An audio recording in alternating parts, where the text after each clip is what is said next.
Hi everyone, this is Emmy today. I'm going to show you how to make the easiest almond milk in the world. No mess, no fuss, no straining. So let's get started. 2 cups of water. And then I'm going to add some almond butter. 1 tablespoon for each cup of water.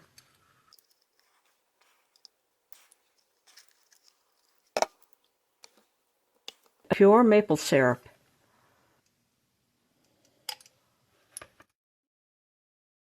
And 1 teaspoon of vanilla.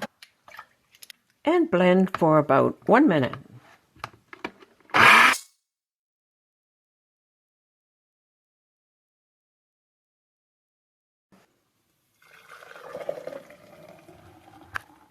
And there you have it, the easiest and quickest almond milk in the world.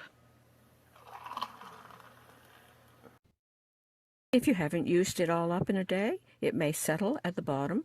Just give it a stir, and it'll be good to go again.